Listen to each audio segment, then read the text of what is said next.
Hello everybody, very good evening to one and all. I hope that everybody is ready to undergo the today's lecture in which we are going to talk about the Maurya dynasty, the very first dynasty which led to the establishment of an all India empire, and this empire probably came to be known as amongst the greatest empires ever built in the ancient history of not just India but of the entire world. So in this lecture we will try and understand about the major features of the Maurya dynasty. We will also understand about the rationale behind the policies of Ashoka. Also we will try and understand about the ascent of Chandragupta Maurya to the highest possible achievement that can be scaled in a life of a man. So welcome everyone to this session, and first of all, as soon as you have joined the session, make it sure that you share this session with your friends as well. And if your friends are there in the preparation of the UPSC civil services examination, so definitely this is going to be a very useful session for all of them. And here let me tell you the story of a dynasty about which the origin is not absolutely clear. Different sources suggest the different types of origin. For example, Vishnu Puran, it talks about the obscure origin of the Mauryas. Similarly, if we go according to the Jain tradition, it says that Chandragupta Maurya was a Jaini. If we go according to the Buddhist tradition, then they suggest that he belonged to a republic ruled by a Maurya clan which belonged to probably the Kshatriyas. So different sources, they tell the different stories about this glorious dynasty, that is the Maurya dynasty. However, the real picture is absolutely clear to the historians, and we will definitely try to understand about the actual meaning of this dynasty, the origin, their stories, their achievements, everything. So let's get started without any further delay. So first of all, when we talk about the Mauryan dynasty, guys, make it sure that if you are connected with me, and if you are connected with me, you are going to get the detailed description along with the markings on this PDF file, on this PPT file. So that's going to be very important, very useful for you. You can download it from my Telegram channel here, and if you are basically not here in this Telegram group, you can join the Telegram group. Now let's get started. Good evening everybody, those who have joined, Mantasha, Sayed and Froggy Bits. Okay, good evening to you also. Now first of all, this picture, it tells you about the Maurya empire. That was the largest empire, one of the largest empire in the Indian history, and the major rulers, the list is given here. So basically we can say that it started around 320 BCE, lasted up to 185 BCE. The first ruler was Chandragupta Maurya. The last ruler, that was Brihadat. In between we have few great rulers like Ashoka, like Bindusara and like Dasharatha. However, if these are the great rulers, then Ashoka, simply he was the greatest. Okay, so we will also try to understand that why was Ashoka the greatest, what were his policies, what were the results and the features of his policies, everything. So talking about the expansion of the Mauryan empire, remember that the foundation of the early Magad empires,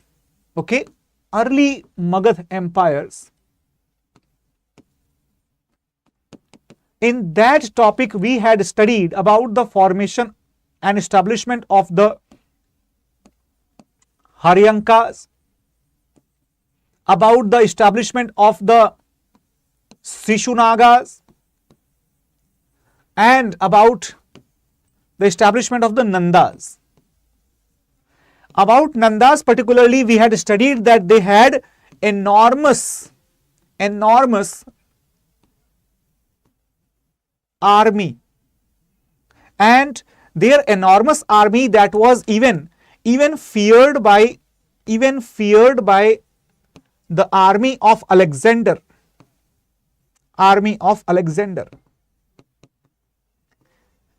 Then the natural question that can come into the minds of any individual, any student, then how was it possible that if the army of Alexander could not dare to fight against the mighty army of the Nandas, then how come a boy who was probably in his early youth, with the help of a homeless Brahmin who was escorted out of the royal court of Nandas, who was only a teacher, right, at the Takshashila University, how did these two people lead to establish such a vast and extensive empire? Therefore, you must understand that it is not impossible for the mighty and the capable person if the person gets the proper guidance. Every teacher here and there, now and then, gives the example of Chanakya and Chandragupta. Remember that both are mutually essential to escalate the greatness of each other. Chandragupta would not have been Chandragupta was there no Chanakya. Chanakya would not have been Chanakya if there was no Chandragupta, of course.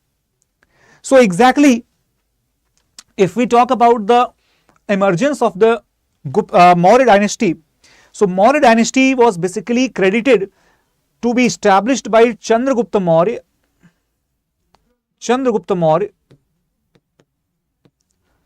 under the guidance of Acharya Chanakya, also known as Vishnugupta or Kautilya, and he had led to the emergence of a huge empire, in fact one of the largest empires in the Indian history, right?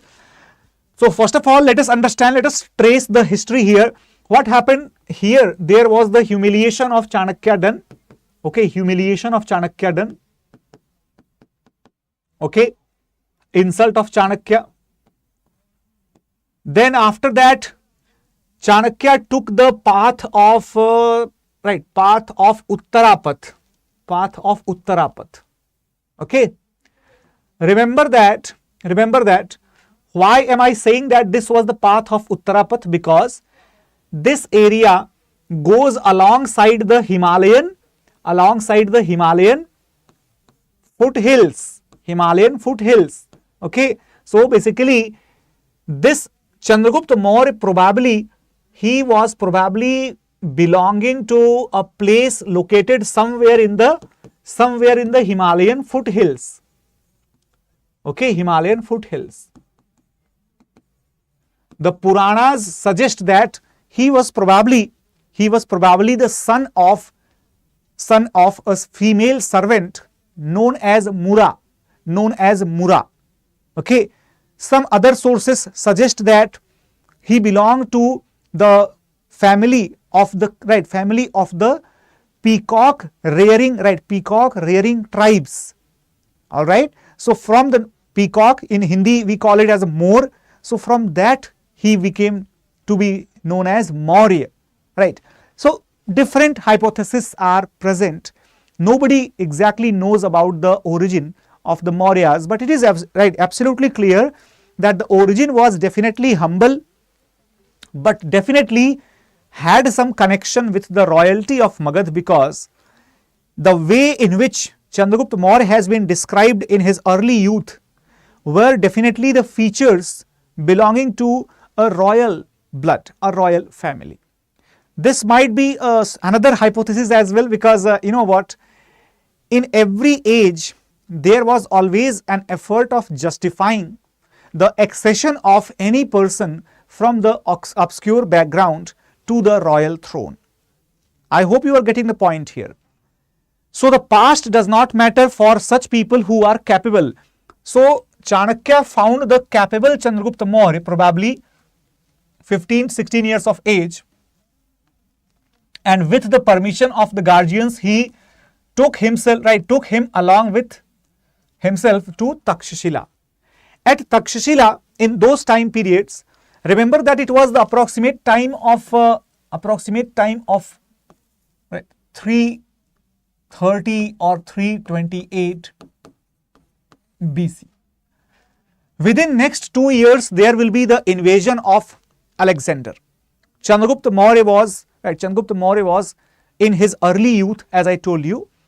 So he actually joined the armies of the local republics, and he had fought along with the army coalitions who were supporting Alexander's efforts in the subcontinent. These are also the claims. We have the different claims made by different historians on the basis of the accounts, but none of them are 100% trustworthy. The only thing which is trustworthy, that is the description given by Chanakya in his Arthashastra, where he describes about the accession of Chandragupta Maurya and tells that Chandragupta Maurya, he actually took the benefit of the retreat of Alexander's army, and after the retreat of Alexander's army, several smaller kingdoms in the Punjab region, they had been gathered together, and they were actually being led by Chandragupta Maurya under his capable leadership. So eventually, taking the advantage of retreat of Alexander's army, Chandragupta Maurya was able to bring together the smaller republics of the western Himalayan foothills. Those students who are attending the classes regularly, they must be aware that the Himalayan foothills were the houses of the republics in the eastern Himalayas as well as in the western Himalayas. Got it? So here also the republics were there, Vaishali, Malla, etc. Here also the republics were there. The eastern republics were annihilated by the expansionist policies of the Nandas, right? Whereas the western republics were still thriving, flourishing, and they were brought together under the flag by Chandragupta Maurya. So eventually Chandragupta Maurya started creating a small kingdom from the northwest of India. You must have heard that very famous proverb in which Chanakya suggested that we should always try to break the bread not from center but from the corners, so that our hands they don't burn, our fingers they don't burn. Right now, similarly, Chandragupta Maurya also started clipping apart the small portions of the empire of Nandas from the remote areas, from the outer areas, marginal regions. Okay, and slowly what happened? The confidence as well as the support of the different outer ranges, outer states, that started to rise, and eventually in the year 323/321 BCE, guys, out of these 2 years, there are different sources and different books. Basically, they suggest, some of the books suggest the 323 BC, some other books they suggest 321 BC as the year of accession, of Chandragupta Maurya to the throne. Okay, to the throne. Got it, everyone? So what happened? That in this particular year, Chandragupta Maurya got to the throne of Magad of Patliputra. More accepted theory is that he defeated the Nanda ruler Dhananand in 323 BC, and within next 2 years, he became capable enough to consolidate his grip over the Magad kingdom and formally was enthroned in 321 BC. So that is how he became the emperor of the empire of the Mauryas. Now, when we talk about the empire of the Mauryas, we are very clear that it was founded by Chandragupta Maurya. Okay, Chanakya was instrumental in the rise of Chandragupta Maurya, and the entire sequence of the events that was mentioned in the much later written book called as Mudra Rakshas. Okay. Mudra Rakshas is a book written by Vishakadatta during the Gupta period. Now do not get confused between the Chandragupta, Maurya and the Gupta period. Gupta period will be approximately 500 years later than the Maurya dynasty. Okay. Now there is the mention of Patliputra, as we all know. It was used as the capital of the Maurya dynasty, and not just that, it is also believed that Chandragupta Maurya probably accepted the Jainism.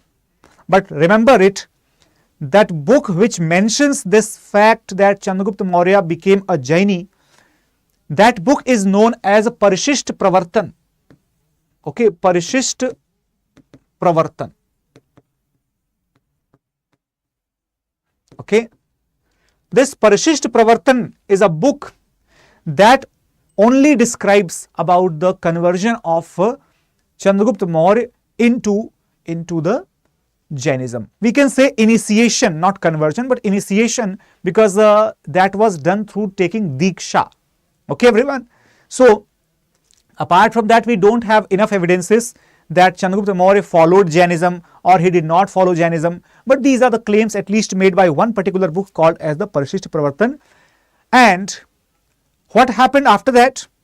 After Chandragupta Maurya, the next ruler who followed that was Bindusara. However, the success of Chandragupta Maurya, that is often credited to Chanakya. Why so? Because remember that Chanakya, he was such a capable teacher, such a capable guide and mentor to Chandragupta Maurya, who made him to succeed in achieving his endeavors. Similarly, guys, you can also join this P2I batch available in the English and Hindi, all three distinct medium, as per your requirement. In case if you are eyeing the target of UPSC Civil Services 2024. Here, the teachers are basically well equipped to guide you to scale your target with the work and efforts committed by both you as well as the faculties. Apart from that, there are several other features which also are helpful to make you attain this target. Just use this code ASR Live and get yourself enrolled in the batches. For the other details, you can download the application or you can also visit our website. Okay. Very good evening, Asha and Rohit. Okay, good evening. Now, one of the biggest achievements, remember, one of the biggest achievements of Chandragupta Maurya, that still remains the success against the invading Seleucid armies. Those who are unaware, let me tell you that around 305 BC, probably there was an invasion by Seleucus, okay, by Seleucus Nicator, who was the commander-in-chief or simply the commander of the Greek army.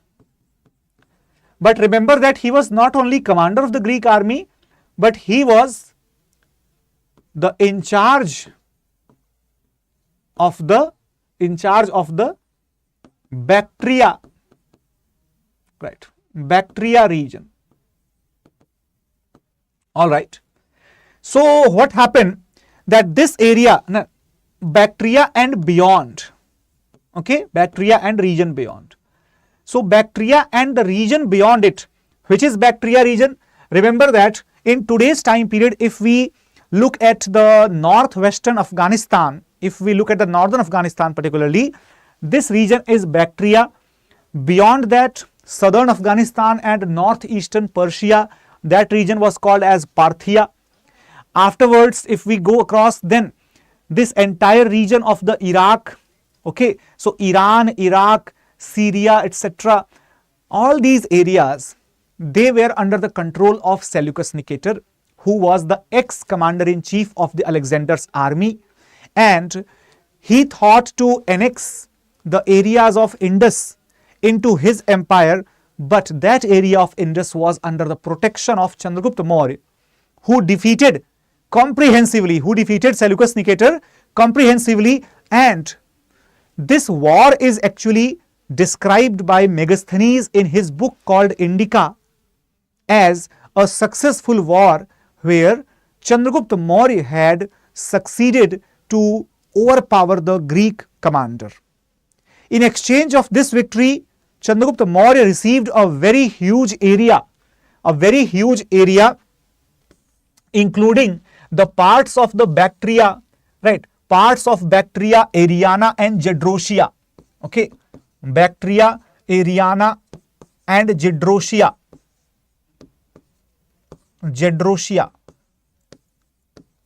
So, if we consider these areas by their modern names, then we can say that Chandragupta Maurya probably received the areas of modern Afghanistan, modern Balochistan, of both Pakistan as well as Persian region. So his empire, it was very well expanded into the Central Asian region as well as into the Middle Eastern region. So probably he was the only ruler in the Indian history who was able to scale his empire up to the natural boundaries, natural frontiers of the Indian subcontinent, which included the Himalayas, the Hindu Kush and the Suleiman as well as the Kirthar. Those who are unaware about the locations of these regions on the map, guys, you can have a look on this particular map. So basically this region is the Hindu Kush. Okay, here you will find Suleiman and here you will find Kirthar ranges. So overall the entire northwestern boundary of Indian subcontinent, that was safely occupied by Chandragupta Maurya and his armies. Alright everyone, now moving further, now let us understand the Mauryan administration, because every strong empire is the result of a strong planning and strong administration. Without strong strategic planning and strong implementation into the administration, we cannot have the existence of any strong empire. Here we can see the empire of Chandragupta Maurya. It was largely the similar type of empire that we will be looking in the upcoming time during the Ashoka as well, where the empire was highly centralized and the king became the supreme, sovereign and fulcrum, of the entire state. So we can say that the entire state administration, state means here state does not mean any province or any state like in today's country we can see UP, Bihar, Maharashtra, etc. Nothing. State means a political unit, a political entity. So the complete empire of Chandragupta Maurya was known as a state, and here the entire empire of Mauryas that was pinned and it was hinged upon the support of king. Okay everyone, here different wings of the empire included military, judiciary, legislature, executive and advisor councils or Mantri Parishad. Then the executive council was also called as the Amatyas. They were called as the Amatyas. Alright everyone. Now here let me tell you one thing, that all these arrangements, they were very well described into the book of Chanakya, known as Arthashastra. Right everyone? Here first of all, if we talk about the highest advisory body to the king, that was called as Mantri Parishad. In the Mantri Parishad, the members who were called as Mantri, or simply the members who were called as the Mantri, right? Sometimes that included the Yuvraj, that is the successor of the king. It included Purohit.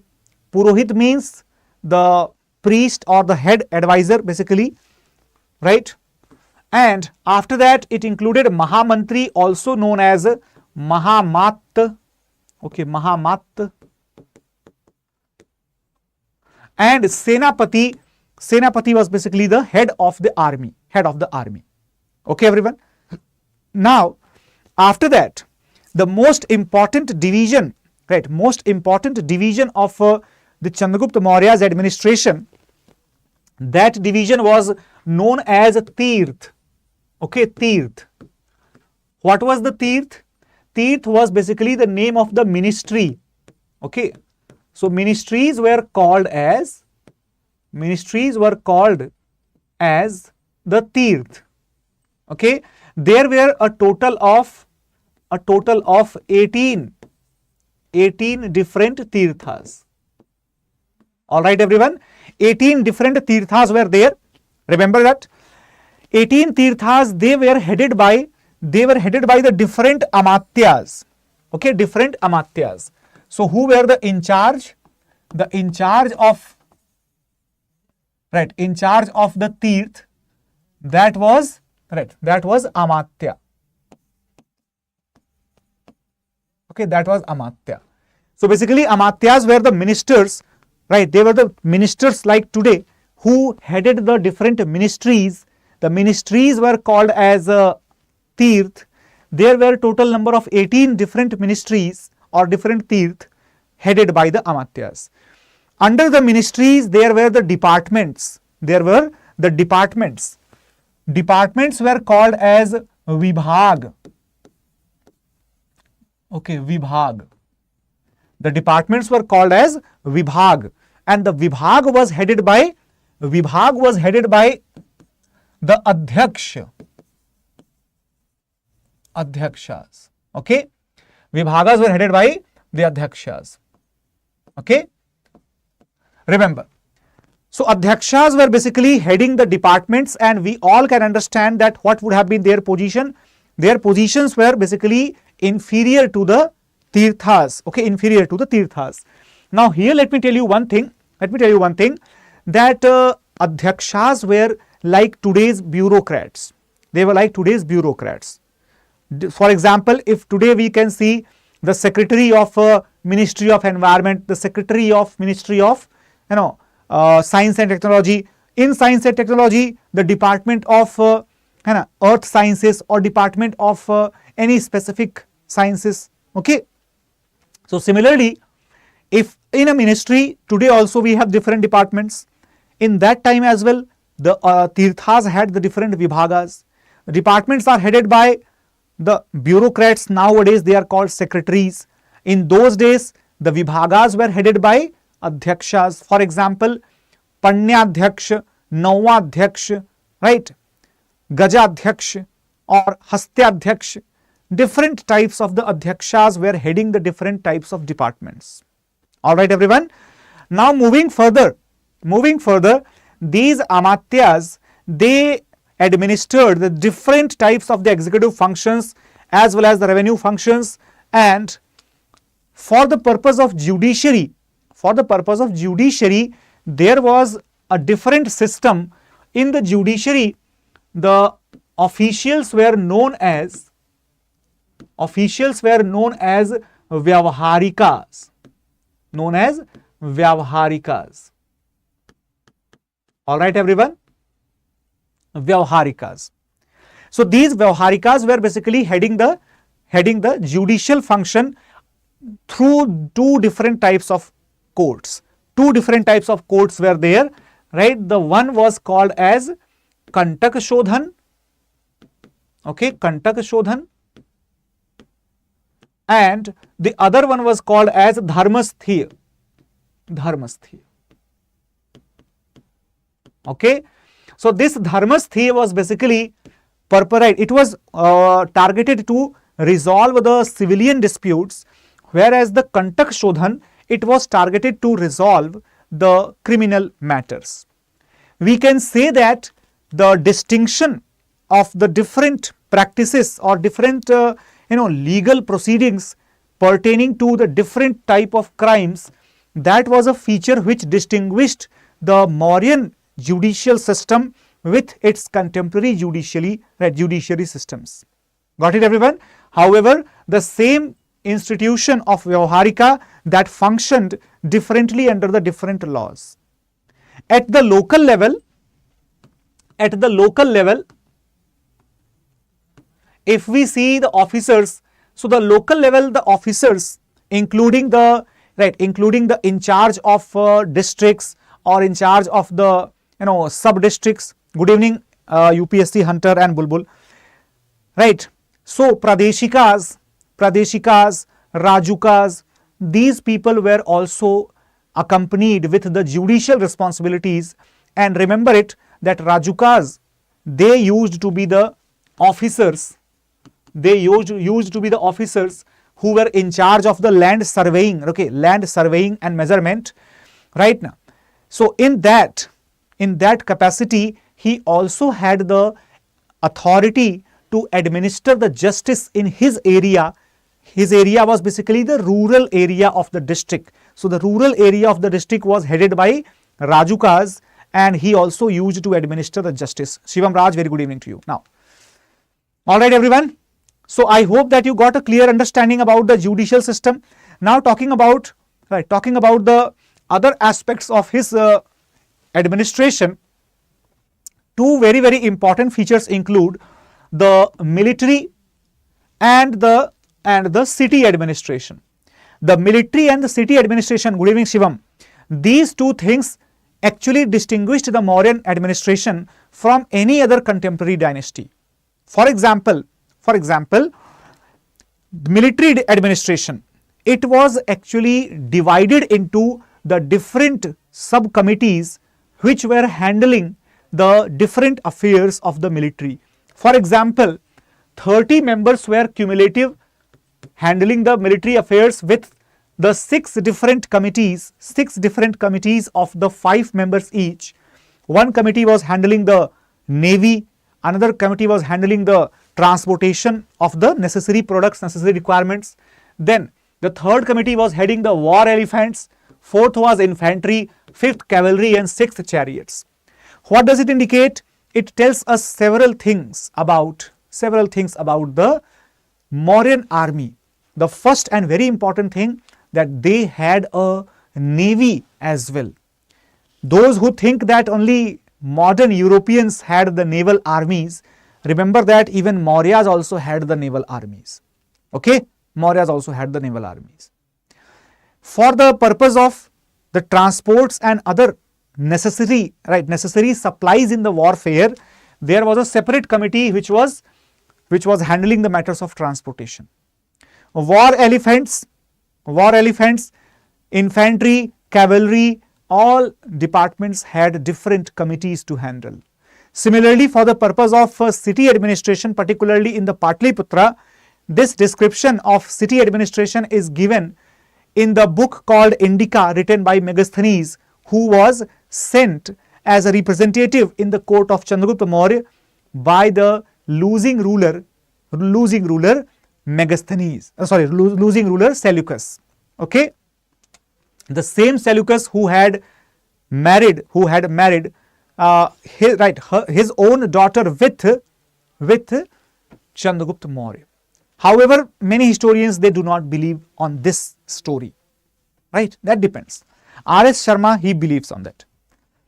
Now talking about other aspects in city administration, so there were again 6 committees consisting of 5 members each, and each committee had different responsibilities like managing the industries, foreigners, manufacturing and sales of the goods, registration of the birth and death, collection of the sales tax, transportation, etc. Guys, remember it that registration of the birth and death. Do you know one thing? In the modern India, the registration of the birth and death, that was introduced probably in the decade of 1870, most probably in the year 1870 or 73 something.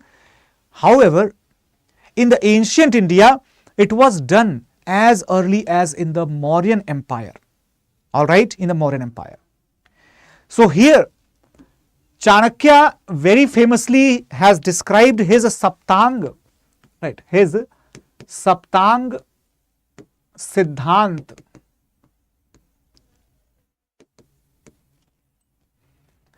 In Saptang Siddhant, or also called as the seven organs theory, in this theory, Chanakya suggests that the ruler or the king is the epicenter, is the nucleus of the entire system, right? Entire system of the state. In the state is actually formed and built around the king, and at the same time the king is also supported by several sub-particles, and these sub-particles include the mitra and public. Basically, mitra means the allies, public means the common people of his state. If allies are in the favor, then the external position, external boundary is always safe, okay? And if the public is in the favor, then there is the mandate with the ruler, and if a ruler has the mandate, the ruler can take any strong decision without getting worried. Okay, Bhanu Pratap ji. Now, similarly, we have the supportive organs of the Amatya and Kosh. What is the meaning of Amatya and Kosh? Amatya basically indicates the ministers. So, in order to take wise decisions, the king must be getting due support of the ministers, so that the king does not take any decision in haste or in the hurry and does not hamper the interests of his kingdom. Therefore, to give the proper suggestion, proper recommendations, there should be a well qualified and a very patriotic minister helpful for the king. At the same time, the necessity of the minister is also similar to the necessity of the Kosh. Kosh means the treasury, the wealth, property. No matter how great advice does a minister give, if the advice is great, we also need the great amount of money to implement that advice. For example, you all must be aware about Nitin Gadkari.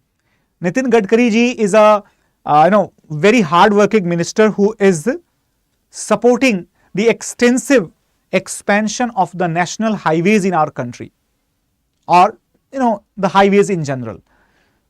However, suppose if there is no support of the money, no support of the wealth, then do you think that without the availability of the funds, can Nitin Gadkari, being a good minister, do you think that he is able to proceed with his planning or his work for the country without the proper money availability?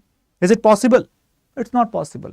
So therefore he was always supporting who? Chanakya was always supporting the presence of Kosh or treasury along with the minister to help the king make a strong state. Apart from that, last but not the least, the Bal is basically the strength of armed forces, and the forts, Durg, that means the offensive and defensive.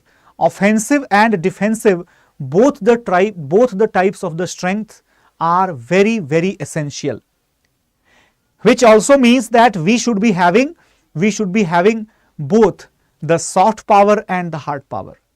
If we don't have the military power, our soft power does not mean anything. If we have only military power but no soft power, that means no good relations with any country, then we cannot survive in the international politics for a longer period of time. So which clearly indicates that how balanced was this Saptang Siddhant or Saptang theory as propagated by Chanakya. And this Saptang Siddhant actually led to the establishment of one of the most stable empires, most strong empires in the history of India, that is the Maurya Empire. Alright everyone, now moving further, Mauryan Empire was divided into the 5 provinces to allow the effective administration. Remember that these provinces were divided on the basis of the administrative convenience, right? Not as the project or not as in the plan of the division of power. So there was no concept of the division of power.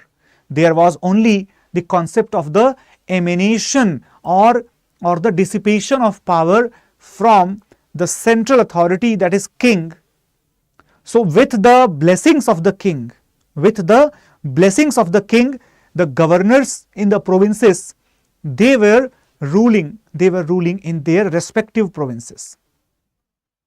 Usually the governors, they used to be the royal princes, royal chiefs, etc., also known as the Kumar, okay. These princes basically headed the 5 different provinces known as the Uttarapath, Avantirath, Dakshinapath, Kaling and Prachya, okay, and Prachya. Capital was basically Takshila, capital of Uttarapath, Ujjaini, Avanti capital, Suvarnagiri, capital of Dakshinapath, and Toshali, capital of Kaling, and Patliputra, the capital of the old province, that is Prachya. All right, everyone. Now moving further, we can see the official head of the different divisions. So provinces were headed by the Kumaras. Okay, Kumaras were basically the sons of the king or the royal family members. Sometimes also known as the Aryaputra. This was the title given to the people of the royal blood. Suppose if I am the king, then my son will be called as a Kumar, but my nephew will be called as Aryaputra. In the district, so Pradeshikas, as I told you, the Pradeshikas were the head of the district region, and they usually controlled the entire district. However, when it came to the rural areas, the Rajukas, they looked after the rural administration in the district as well as the dispatch of justice in the district level. All right, everybody. Apart from the Pradeshika and Rajuka, at the local level, there were different group of people such as Sthanikas. Sthanikas, they looked after the tax collection in the group of the villages. There were the Gopas. Gopas were the accountants. Gramikas, the village headman, and several more people were there whose details are not very essential. Got it, everybody? Apart from that, the regular officials which were present in the later Vedic period in the Mahajanpad age, they will also be present here, such as the Sannidhata, Sangrahatri and Samaharta. These officials will be present even during the Mauryan period. And guys, I can see the number of the students that is higher, but the number of likes is very less. And also at the same time, do you think that any suggestions from your side, you are most welcome. If you are watching this video even after the live class is over, you all are most welcome to provide some suggestions in case if you want any changes or anything else that can be added into it. You can simply write down in the comment box. Okay. Now moving to the main topic. Now, after Chandragupta Maurya, Bindusara will be the next ruler. So Chandragupta Maurya, his reign ended in the year 298 BC. Some of the scholars, they suggest the story of that great famine in the Magad, and they suggest that Chandragupta Maurya migrated to Shravanbelagola along with Bhadrabahu, and he did Sallekhana at that place, left his life and became famous as a Jain monk. So that might be true, might not be true, as I told you in the very beginning itself. But the next ruler was Bindusara.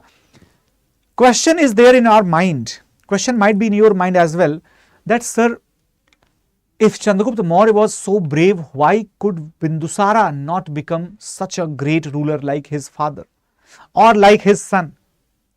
So basically, ordinary father of an extraordinary son and the ordinary son of an extraordinary father. That is the story of Bindusara. Okay, story of Bindusara.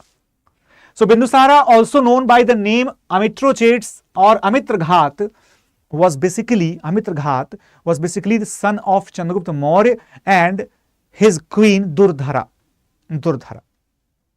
It is said that the entire credit to win the southern India, that goes to Bindusara, Bindusara was behind the victory of southern India in the Chandragupta Maurya's time period, and that is why he had earned that title of Amitraghat or Amitrocheats.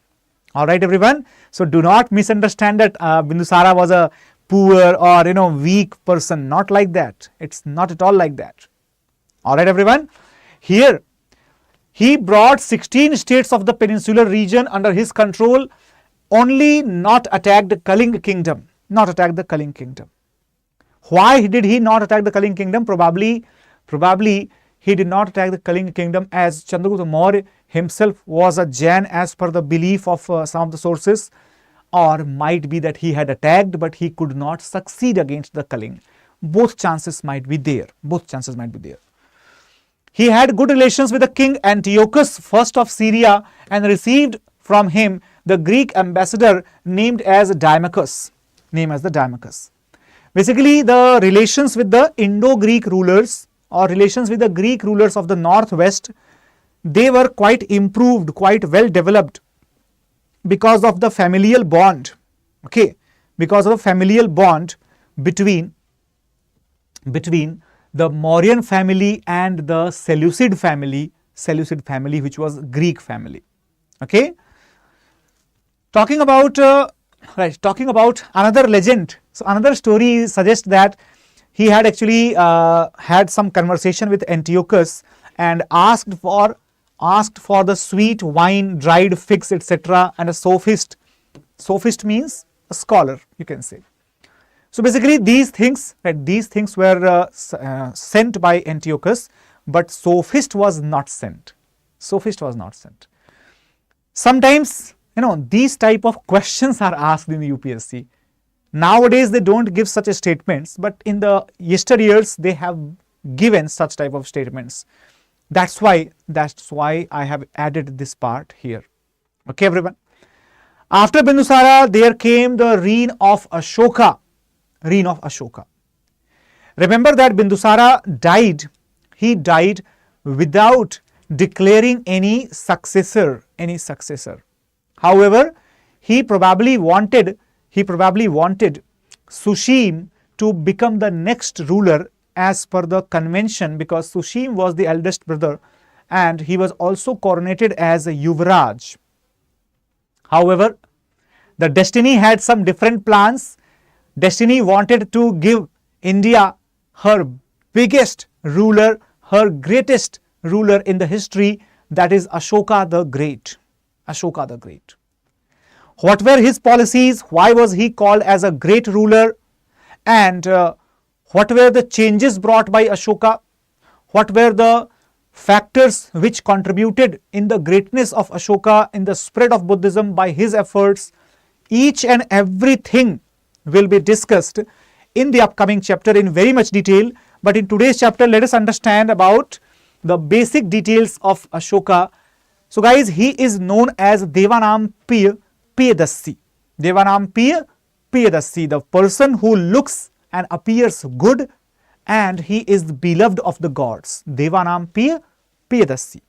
Okay, he actually ruled from approximately 268 BC up to 232 BC. All right, and he became the follower of Buddhism, after the famous Kalinga War.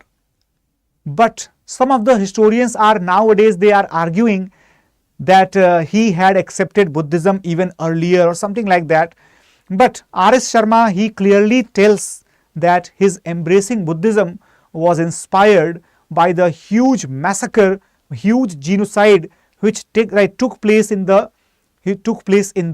Kalinga War, which affected him very badly, due to which he started seeking some solace into the religious shelter, and eventually found it when he embraced Buddhism at the initiation efforts of Upagupta.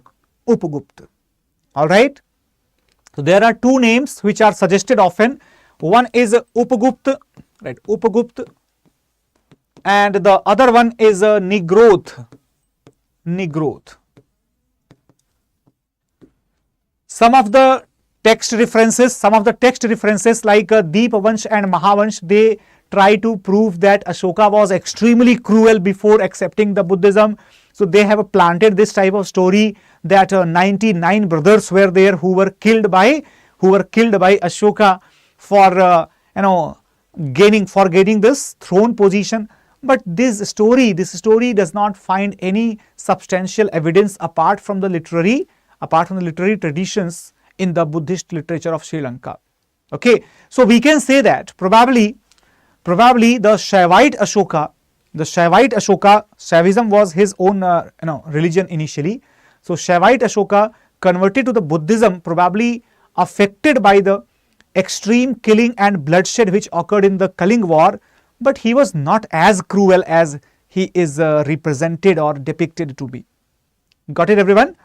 So guys, that is all in today's session, and I hope that this session would be extremely grateful, because in the upcoming session we are going to learn about the different aspects of his kingdom in tomorrow's lecture. So do not forget to share this session with your friends as well as your colleagues or anybody who is preparing for this examination. And if you love this lecture, hit the like button. Do not hesitate to hit the like button. And guys, remember that like and sharing, that is going to make this session popular for your friends as well. And that is also going to give me the encouragement to bring it in a more substantial and more informative manner, because here one thing is absolutely clear, that I cannot entertain you, right? But I will definitely give you the substantial stuff, part of content that is very important for your examination. All right, everyone. So thank you so much for watching it, and make it sure that do not forget to enroll for the P2I batches in case if you are interested to gain the further guidance, further knowledge, and you can find the details about the P2I batches after checking the first comment in the comment box when this session is over. Thank you so much for watching it, guys. Take care. Bye-bye. And in case if you want to join my Telegram group for the content purpose, you can join my Telegram group at Abhishek Singh Sir PO. Okay, so this is the Telegram group that you can join for the purpose of content. Thanks a lot, guys, for watching it. Do not forget to share it with your friends. Take care. Bye-bye. And let's meet tomorrow in the next lecture. Thanks a lot, everyone. Jai Hind.